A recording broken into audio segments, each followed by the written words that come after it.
We begin with PBS NewsHour co-anchor Jeff Bennett, former Montana governor, former Democratic Governor Steve Bullock, and Mark Short, former Chief of Staff to Vice President Mike Pence, and a Meet the Press contributor.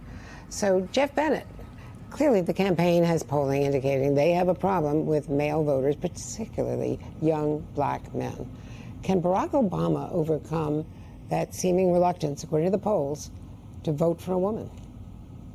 It's an interesting question, Andrea, and former President Obama certainly sees it as imperative to outline what he sees as the stakes in this election. But there is this question as to whether or not Barack Obama's approach is effective. In preparing to speak with you, I spoke to a handful of Democratic operatives who made the point that there is no other group that votes in as large numbers and as consistently for Democrats as black voters. That includes men and women.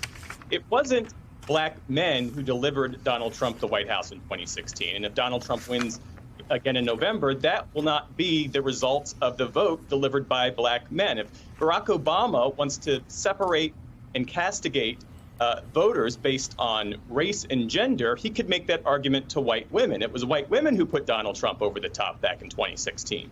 It is true that men tend to be more conservative. Fiscally conservative, socially conservative. It is true that is true as men age, and that has been true throughout modern history.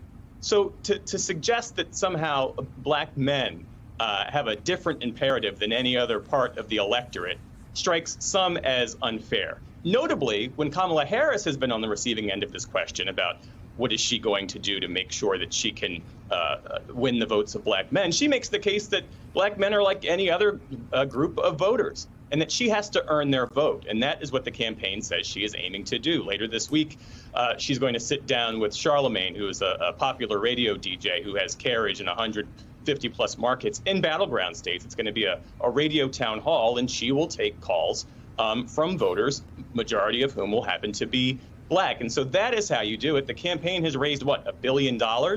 You have to take that money and match it with a get out vote effort to mobilize those voters. It's not about lecturing in a perceived condescending or patronizing tone. It's interesting that you say that, because their polling certainly indicates Barack Obama certainly feels this strongly. That's what he talked about in that stop, the retail stop that he made. Feels very strongly that there is a problem. And certainly the polling indicates that they've fallen behind where they needed to be, where Joe Biden was, for instance. They were going to win the black vote, clearly, but that they're not going to win it by big enough margins to offset his big, powerful vote among white men, especially, those working class, blue collar workers in Pennsylvania and Michigan. The union vote that she's not getting. She didn't get the endorsements from two key unions. Tim Walz is focusing on the blue wall states, of course. He's spending the weekend watching high school football and hunting. Is that going to sway white men? Let me ask you, Governor Steve Bullock. Look, Andrea, I've known Tim Walz since the first day he was governor. We served together. What you see with Tim is what you get. And what you see and get is a coach, a high school teacher, a member of the National Guard. So I think that he out talking to people, ex-urban areas, making sure that folks know that Governor Walz, like he has, will have their backs. No, what we're seeing from the Harris-Walz campaign is no groups being taken for granted. They're reaching out, but look, I was at a high school football game last night. That's actually what most Americans are doing 25 days out from an election. They're not talking about elections, and Tim Walz can tap into that and remind people why he and Harris are actually going to be fighting for their best interests.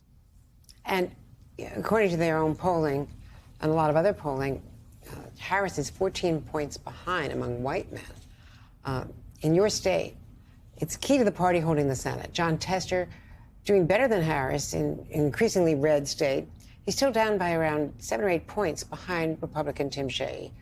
And that 17, he's overcome a lot, but Harris is 17 points behind in your state. I don't know if what you're hearing from, people in Montana matches that. NBC's Ryan Nobles was talking about this to voters there just this past couple of days. Let's look at what he had to say.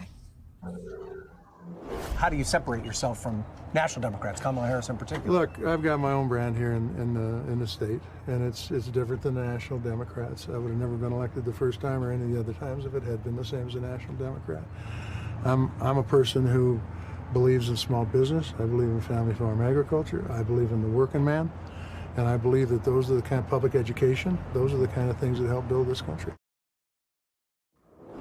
Governor, Jon Tester is tailor-made for Montana. He's from Montana. He's a farmer. He campaigns. His ads are terrific.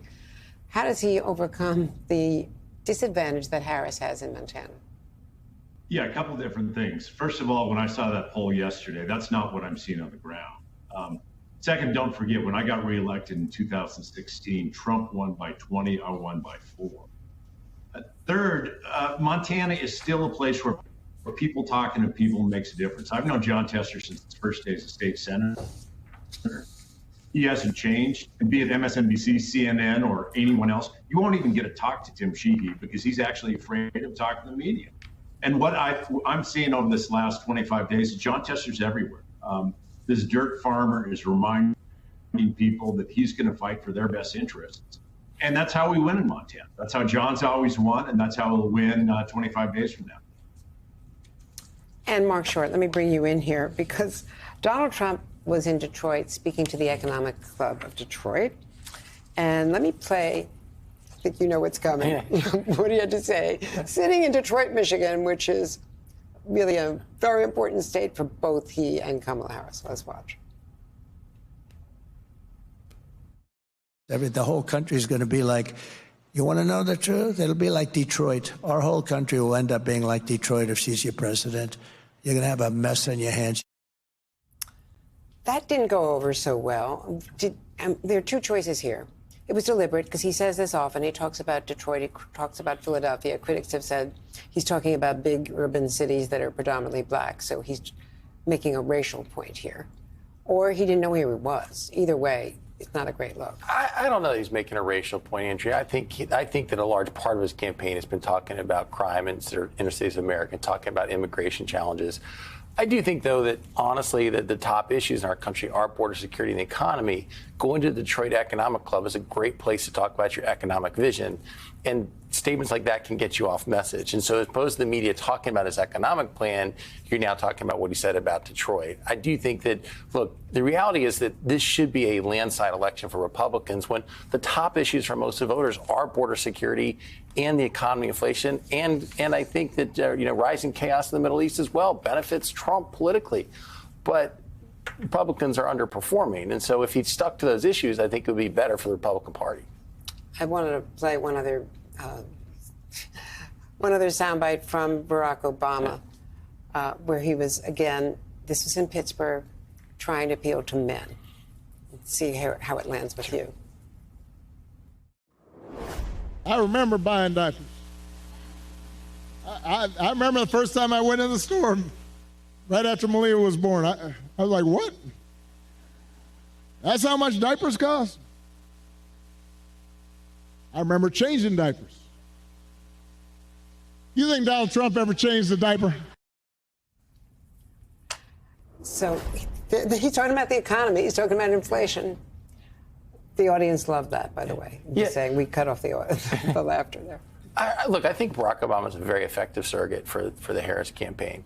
He's not the one on the ballot. I'm not so sure that that's the message that necessarily prevails among male voters.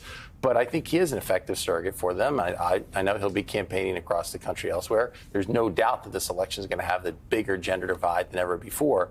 But I know it's natural for consultants to want to splice and dice this among race, among gender.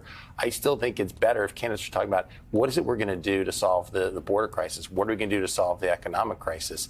And I think that would be better for the top two tickets as opposed to look and say, okay, how can we splice and dice this among race and gender and divide America as opposed to bring it together?